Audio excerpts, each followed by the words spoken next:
Hola, buen día, ¿cómo están? Espero que todos se encuentren muy bien. Vamos hoy a terminar el tema 2, que es de campo eléctrico, con la resolución de problemas. Tenemos entonces el primer problema, me dice que tengo dos cargas eléctricas, la carga 1 de 10 a la menos 6 coulomb y la carga 2 de 2 por 10 a la menos 6 coulomb. Estas están ubicadas en los extremos de una recta que tiene una longitud de 0,1 metros.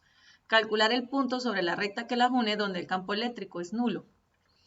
Entonces, para resolver siempre lo que hacemos primero es dibujar o representar la situación. Tengo la carga 1 y la carga 2, que me dicen que la distancia entre ellas es de 0,1 metros en la longitud. Me piden el punto P, que está entre ellas dos, donde el campo eléctrico es nulo. Entonces, lo primero que hago es colocar el valor, un punto P en un lugar arbitrario, porque no sé la distancia, pero sí sé que entre el punto P y la carga Q2, y la carga 2, pues puedo llamarlo X.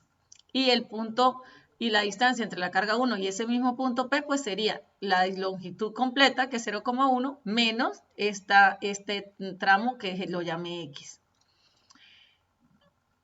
Ahora, represento la línea del campo. Entonces sería, si tengo carga positiva, recordamos que en este punto P, puedo asumir que hay una carga de prueba y las cargas de prueba son positivas, o simplemente también sé que las cargas positivas, como vimos ya en la clase anterior, la carga positiva pues tiende, las líneas de campo apuntan hacia afuera. Entonces ella, digamos que ella apunta hacia afuera, entonces se repele. Entonces sería esta con respecto a la carga 2, se repelen positiva con positiva. Luego igual tengo entonces con el campo generado, perdón, esta con la carga 1 y esta con la carga 2 de la misma forma también es positiva, entonces también genera repulsión.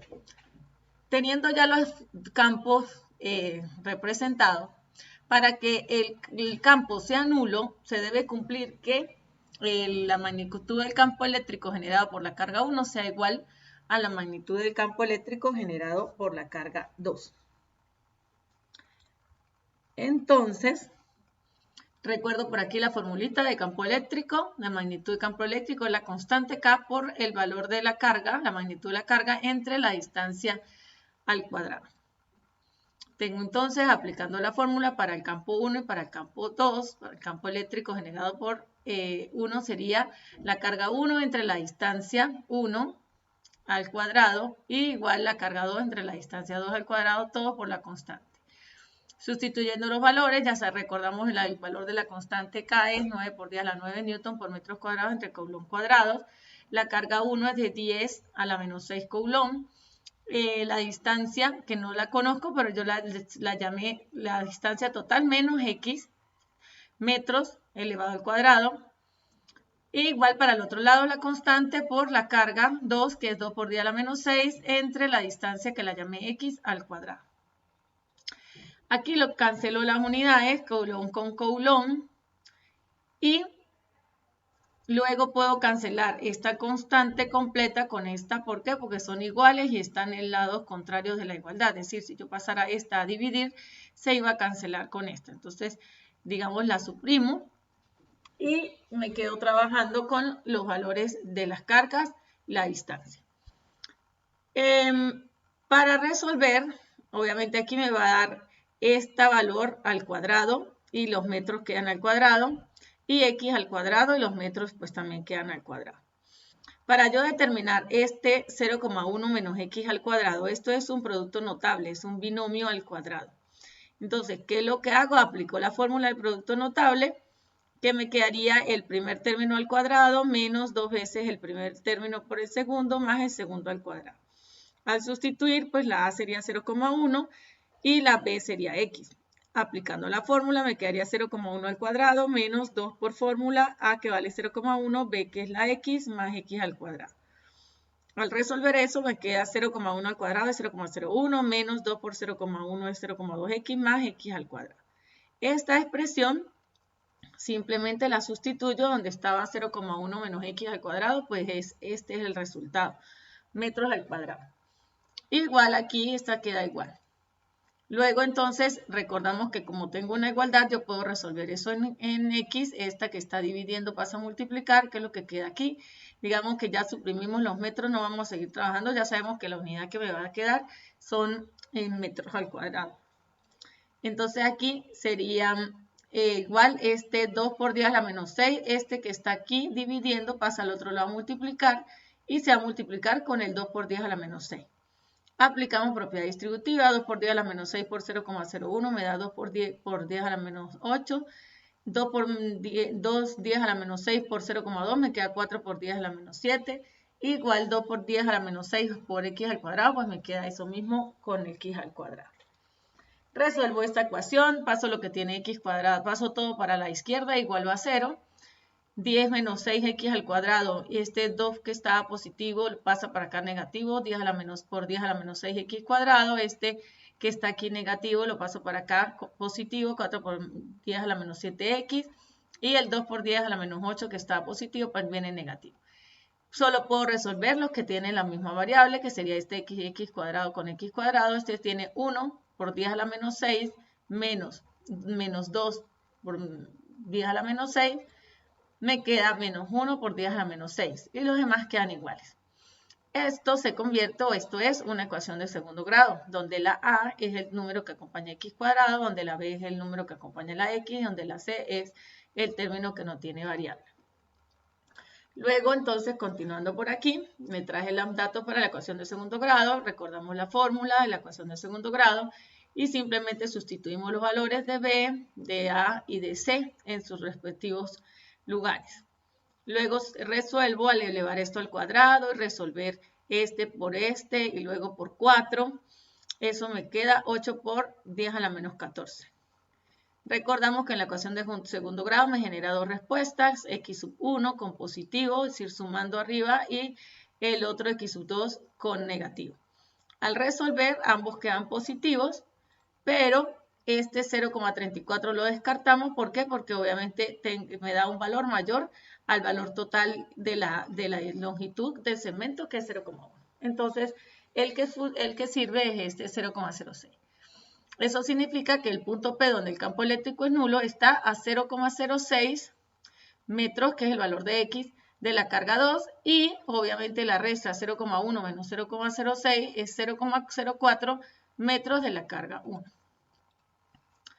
Luego, calcular la magnitud del campo eléctrico creado por dos cargas, la carga 1 de 4 microcoulomb y la carga 2 de menos 5 microcoulomb, en un punto situado entre ambas cargas sobre el segmento que las une a 20 centímetros de la primera y a 60 centímetros de la segunda.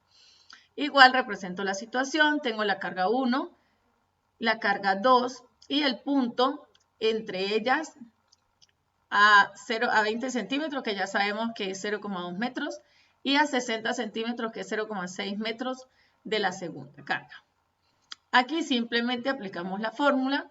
Recordamos que el campo, entonces, como tengo la carga, digamos, esta carga de prueba sumida positiva, o simplemente recordando que las líneas de campo en una carga negativa son atractivas, es decir, se atraen, entonces, es decir, son hacia adentro, entonces por eso el vector campo eléctrico de la carga 2, pues apunta hacia la carga 2 desde el punto.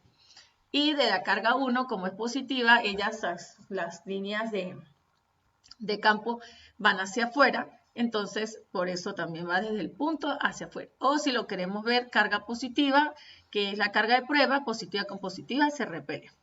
Y entonces tendría el campo ejercido por la carga 1 también apuntando hacia la derecha.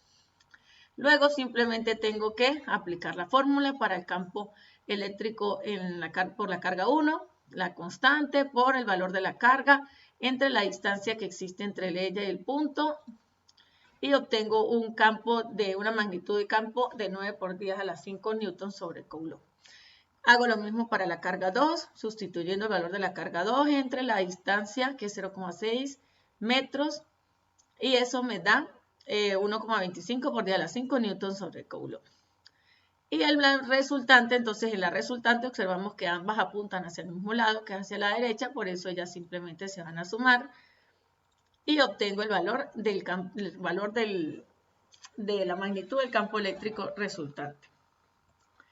Continuamos, hacemos otro.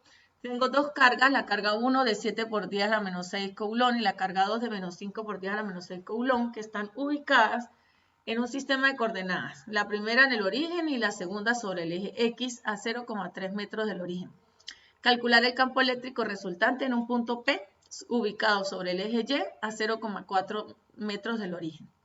Entonces dibujamos nuestro sistema de coordenadas, ubicamos en el origen del sistema la carga 1, que es positiva. A 0,3 metros del origen ubicamos a la carga 2, que es negativa. Y me piden calcular el campo eléctrico resultante en un punto P ubicado sobre el eje Y a 0,4 metros del origen, ¿verdad? Este es mi eje Y. Ahora, entonces, lo primero que hago es representar que la línea de campo con respecto a la carga 1. Recordamos que las cargas positivas, sus líneas de campo van hacia afuera, ¿sí? Y entonces, si asumo el punto como una carga de prueba, que también es positiva siempre, pues entonces igual, positivo con positivo, digamos, se repelen, por eso la línea del campo va hacia afuera. Luego, la línea entre el punto con la carga 2, la línea de acción sería esta, y como esta es negativa, y sabemos que la línea de campo de una carga negativa son hacia adentro, o si asumo que la carga de prueba es positiva, positiva con negativa se repelen, entonces tengo este es el vector campo eléctrico 2, de la carga 2.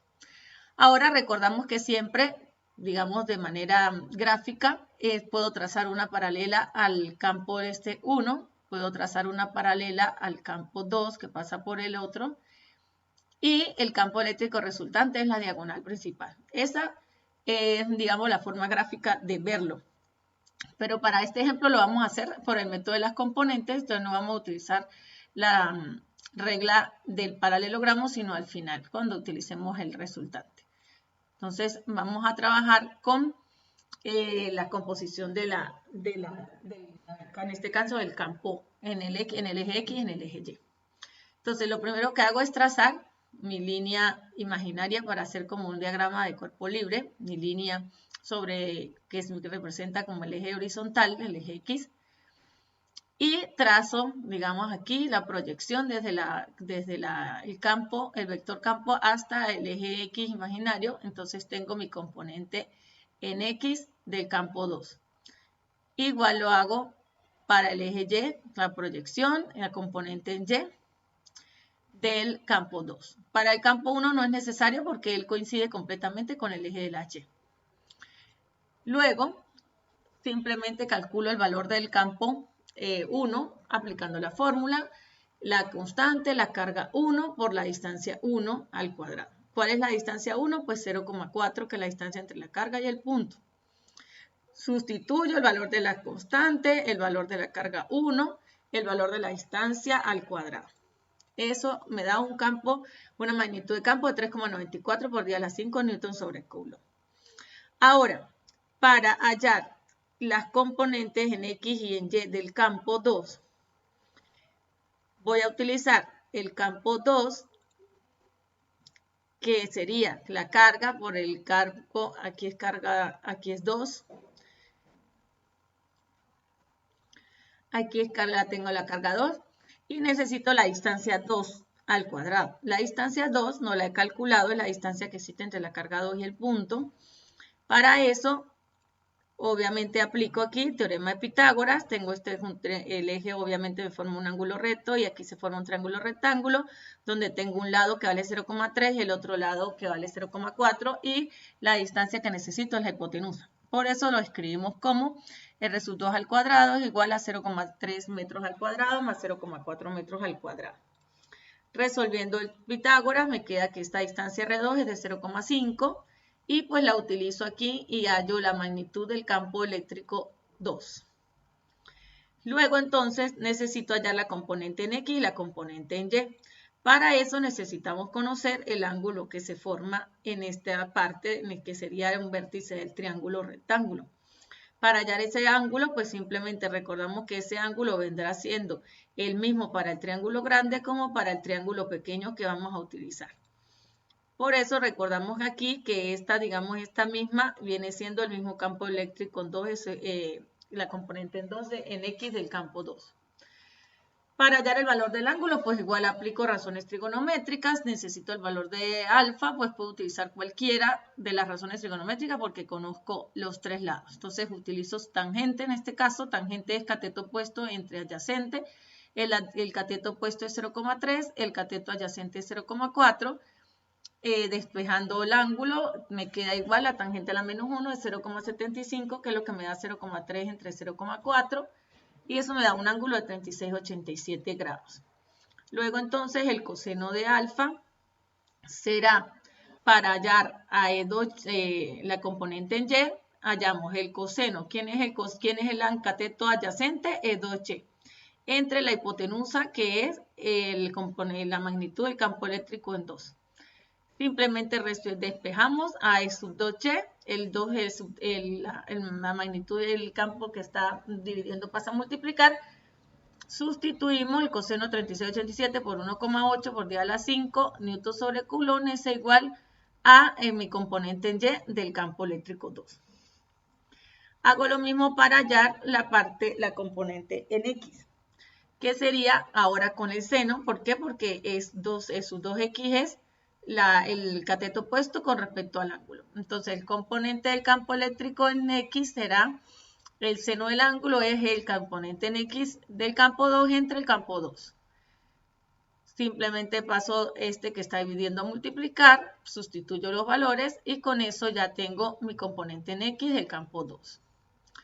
Luego, ¿qué hacemos? Aquí me traje los resultados que ya tenemos y hallamos la sumatoria de fuerzas en X, o la sumatoria, digamos de fuerzas no, la sumatoria de campos en X. Tenemos solamente a E2X, porque no hay no hay campos más en el eje de las X. Por eso X sería el mismo E2X, 1,08 por 10 a la 5 newton sobre coulomb. Para Y, entonces tendríamos la sumatoria de campos en Y, que sería E1 que apunta hacia el lado positivo de las Y, por eso es positivo, y E2Y que apunta hacia abajo, que es el lado negativo de las Y, por eso este es negativo. Lo restamos. Entonces sustituimos los valores y obtengo mi componente en Y del campo, perdón, con mi sumatoria de Y del campo en Y. Luego recordamos que ahí ya teniendo las sumatorias en X y las sumatorias en Y, pues simplemente se forma en el eje de las X, la magnitud en el eje de las Y, y el resultante es la diagonal principal del cuadrado que se forma. Aquí pues se forma un triángulo rectángulo en este lado y puedo aplicar teorema de Pitágoras recordando que este es este mismo. Entonces sustituyo simplemente X al cuadrado más Y al cuadrado y el campo eléctrico resultante será la raíz cuadrada de eso, que me da 2,76 por 10 a la 5 newton sobre coulomb. Continuamos con un cuarto ejemplo. En los extremos de la base de un triángulo equilátero que tiene 10 centímetros de lado se encuentran las cargas eléctricas carga 1 y carga 2. Calcular la magnitud del campo eléctrico resultante en el centro del triángulo. Entonces dibujo mi triángulo equilátero. Recordamos que un triángulo equilátero tiene todos sus lados iguales. Me dicen que la magnitud de los lados es de 0,1 metros, es decir que todos miden 0,1 metros. Ubico la carga 1 a la izquierda, que es positiva, y la carga 2 a la derecha, que es negativa. Para calcular la magnitud del campo eléctrico resultante en el centro del triángulo, entonces para obtener el centro de un triángulo, simplemente yo voy a trazar un segmento desde cada uno de los vértices hasta el punto medio, es decir, la mitad de cada uno de los segmentos. Es decir, este va a la mitad de este lado, este iría desde el vértice a la mitad de este otro lado y este irá desde el vértice a la mitad del otro lado. En el punto donde ellos se cortan, ese es el centro. Lo único es que como estoy hablando de un triángulo equilátero, en un triángulo equilátero estos segmentos que van a la mitad sería el mismo incentro que es y el mismo baricentro, que es donde se coinciden ahí tanto la mediana como las alturas. Entonces eso significa que estos segmentos, aparte de que están en la mitad de cada lado, forman ángulos rectos porque son alturas y me dividen en partes iguales el segmento, además de que divide los vértices, los ángulos en los vértices también en partes iguales. Eso quiere decir que yo puedo decir que la distancia, esta distancia es la 0,05 es la mitad y esta también sería la mitad de 0,1. También puedo decir que estos ángulos son la mitad. Como un ángulo equilátero tiene sus ángulos de 60 grados todos, pues esto me parte en dos partes iguales y sería la mitad, 30 grados y 30 grados. Y esta distancia que existe de aquí hasta aquí, yo la puedo calcular utilizando, como ya conozco el ángulo y ya conozco este lado, puedo utilizar la razón trigonométrica coseno para determinar el valor de esa distancia. Entonces, tendría que el coseno de 30 grados sería el cateto adyacente, que es el lado que conozco, 0,05, entre la hipotenusa, que es la distancia que necesito hallar, que es la distancia entre la carga 1 y el punto, que es el centro del triángulo. Eso me da simplemente el coseno de 30 que está aquí multiplicando, lo paso al otro lado a dividir, y la distancia que es la que quiero hallar, que está dividiendo, paso a multiplicar y obtengo mi distancia 1. Que como sabemos que es un triángulo equilátero y los ángulos son iguales, pues me da la misma distancia, es la misma distancia 2. También puedo saber con esto que este ángulo aquí me vale 120 grados. ¿Por qué? Porque si este vale 30, este vale 30, aquí se forma un triángulo. Entonces este ángulo debe valer 120 para que la suma de los ángulos internos me dé 180. Luego entonces calculo. Represento el campo eléctrico generado por la carga 1, que sería positiva, que ya sabemos que va hacia afuera, o que si esta carga la sumo como una carga puntual y es positiva, que siempre es positiva, pues positivo con positivo se repelen y me genera este campo, la línea de campo eléctrico 1. Igual lo hago para el campo eléctrico por la carga 2, que como es negativa, las líneas de campo son hacia adentro o hacia ella, entonces me genera esta línea de campo. Luego, sabemos ya que eso se forma de acuerdo como es magnitud vectorial, pues yo trazo una paralela al vector campo eléctrico 1, que pase por el campo eléctrico 2, trazo una paralela al vector campo eléctrico 2, que pase por el campo eléctrico 1, y la diagonal principal es mi resultante. En este caso, si vamos a trabajar con la ley del coseno, entonces dejamos representada nuestra situación. Observamos que yo puedo decir que esta línea de campo eléctrico la puedo trasladar para acá, mantiene su magnitud. Y para identificar, para poder calcular la ley del coseno, recordamos que esta ya lo conozco, que es mi campo eléctrico 2, este es el campo eléctrico 1 que ya lo conozco. Pero para poder hallar el campo eléctrico resultante en este triángulo, para aplicar ley del coseno, necesito el ángulo entre esos dos lados que conozco. Para hallarlo, entonces, vamos a sacar por aquí para que veamos que estoy en presencia de dos rectas paralelas cortadas por una secante. Entonces, en este caso se cumple que los ángulos, que vendría siendo es alterno interno con este otro, por lo tanto, ellos son iguales. Eso quiere decir que este ángulo es también de 120 grados. Luego, entonces, puedo aplicar fácilmente la ley del coseno, la formulita que ya la tenemos de las clases anteriores. Calculo la magnitud de cada uno de los campos, el campo eléctrico 1, aplico simplemente la fórmula y obtengo el campo eléctrico 1. De igual forma hago con el campo eléctrico 2 y luego simplemente voy a aplicar la fórmula de ley del coseno, multiplico estas dos magnitudes por el coseno de 120 y luego por 2 me da esto, esta al cuadrado más esta al cuadrado me da esto, y para quitar el cuadrado calculo la raíz. y obtengo el campo eléctrico resultante. Tenemos estos propuestos, que sería que se tienen dos cargas eléctricas de 4 microcoulomb, ambas son iguales, ubicadas sobre el eje X, es decir, va a ser una sola línea horizontal. Una en el origen, pues la marcan 0, y la otra en X igual a 8 metros, la marcarían 8. Calcular la magnitud del campo eléctrico resultante en el punto X igual a 10. Entonces, si que una está en 0, si la otra está en 8, entonces la otra la iría más acá. Igual está este otro problema y está este otro problema. Por aquí hay un datico que pueden utilizar, y cualquier duda pues ya saben que me pueden escribir. Aquí hay unos links sugeridos donde pueden aclarar otras dudas que puedan necesitar. Que estén muy bien.